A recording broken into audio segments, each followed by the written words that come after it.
ಭಕ್ತರ ಮೇಲೆ ತಾರತಮ್ಯವೇ ಒಂದು ಚಿಂತನೆ. ದೇವರ ಆಶೀರ್ವಾದ ಕೇವಲ ಸೆಲೆಬ್ರಿಟಿಗಳಿಗೆ ಮಾತ್ರವೇ? ಸಾಮಾನ್ಯ ಭಕ್ತರಿಗೆ ಆ ಭಗವಂತ ಆಶೀರ್ವಾದ ನೀಡುವುದಿಲ್ಲವೇ? ಆ ಭಗವಂತ ಸಾಮಾನ್ಯನಿಗೆ ಅಷ್ಟು ಸುಲಭವಾಗಿ ದರ್ಶನ ಕೊಡುವುದಿಲ್ಲವೇ? ಹೌದು, ದೇವರು ನಿಜವಾದ ಭಕ್ತರಿಗೆ, ಸಾಮಾನ್ಯ ವರ್ಗದವರಿಗೆ ಸುಲಭವಾಗಿ ದರ್ಶನ ಭಾಗ್ಯವಾಗುವುದಿಲ್ಲ. ತಪ್ಪು ಮಾಡಿದವನಿಗೆ, ಶ್ರೀಮಂತನಿಗೆ, ಸೆಲೆಬ್ರಿಟಿ ಅನ್ನಿಸಿಕೊಂಡವನಿಗೆ, ರಾಜಕೀಯ ವ್ಯಕ್ತಿಗೆ, ಅಧಿಕಾರಿ ವರ್ಗದವರಿಗೆ ಮತ್ತು ಜೈಲಿನಲ್ಲಿದ್ದು ಬೇಯ್ಲ್ನಲ್ಲಿ ಹೊರಗೆ ಬಂದವರಿಗೆ ಸುಲಭವಾಗಿ ಯಾವುದೇ ತೊಂದರೆಯಿಲ್ಲದೆ ದರ್ಶನ ಭಾಗ್ಯ ಸಿಗುತ್ತದೆ. ಒಂದು ವಾರ ಟಿವಿಯಲ್ಲಿ ಕಾಣಿಸಿಕೊಂಡರೆ ಸಾಕು, ಅವರು ಸೆಲೆಬ್ರಿಟಿಗಳಾಗುತ್ತಾರೆ. ಇಂತಹವರನ್ನು ದೇವರ ಮುಂದೆ ನಿಲ್ಲಿಸಿಕೊಂಡು ಮುಖ್ಯ ಅರ್ಚಕರೇ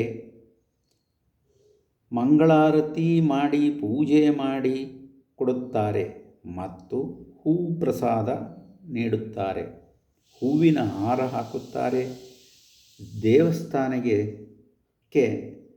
ದೇವಸ್ಥಾನಕ್ಕೆ ಸೇರಿದ ಸಾಲು ಸಹ ಒದಿಸುತ್ತಾರೆ, ದೇವರ ಸನ್ನಿಧಿಯಲ್ಲಿ ಸನ್ಮಾನ ಮಾಡುತ್ತಾರೆ.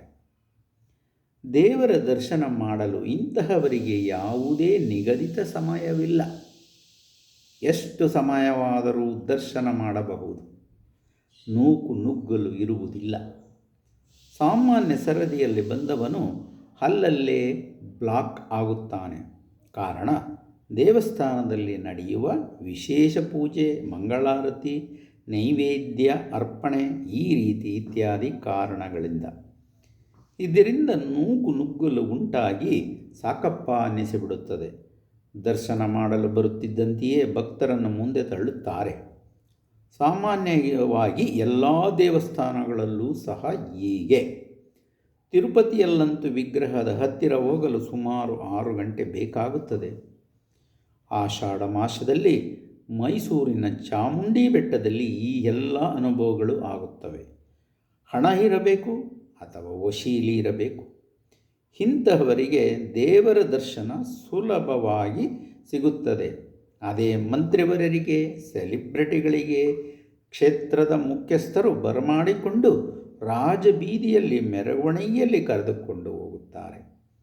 ಒಂದು ಸಾಮಾನ್ಯ ಗುಂಪು ದೇವರ ದರ್ಶನ ಮಾಡುವುದು ಒಳ್ಳೆಯದಾಗಲಿ ಅನ್ನುವ ನಂಬಿಕೆಯಿಂದ, ಇನ್ನೊಂದು ವರ್ಗ ತಮ್ಮ ತಪ್ಪು ಎದ್ದು ಕಾಣದಿರಲಿ, ಶ್ರೀಮಂತಿಕೆ ಬರಲಿ, ಅಧಿಕಾರ ಸಿಗಲಿ ಎನ್ನುವ ಕಾರಣದಿಂದ, ಮಾಜಿ ಮಂತ್ರಿಗೆ, ತಪ್ಪು ಮಾಡಿ ಸಿಕ್ಕಿ ಹಾಕಿಕೊಂಡವನಿಗೆ, ಜೈಲಿನಿಂದ ಬಂದವನಿಗೆ ವಿಶೇಷ ಬಸ್, ವಿಶೇಷ ಕಾರ್ ವ್ಯವಸ್ಥೆ, ವಿಶೇಷ ಸ್ಥಳೀಯ ಸಾರಿಗೆ ಸಂಪರ್ಕ ಇರುತ್ತೆ. ತಿರುಪತಿಯಲ್ಲಿ ಇತ್ತೀಚೆಗೆ ಪಾಸ್ ದೊರಕಿಸಿಕೊಳ್ಳುವುದಕ್ಕಾಗಿ ನೂಕು ನುಗ್ಗಲಿನಲ್ಲಿ ಹಲವು ಭಕ್ತರು ಪ್ರಾಣ ಕಳೆದುಕೊಂಡದ್ದು ನೆನಪಿಸಿಕೊಳ್ಳುವ ವಿಚಾರ. ಇದಕ್ಕೆ ಏನನ್ನುವುದು? ಇಂತಹ ಕ್ಷೇತ್ರಗಳಲ್ಲಿ 2-3 ವಿಗ್ರಹಗಳನ್ನು ಪ್ರತಿಷ್ಠಾಪನೆ ಮಾಡಿದರೆ ಸಾರ್ವಜನಿಕರಿಗೆ ಒಳ್ಳೆಯದಾಗುತ್ತದೆ.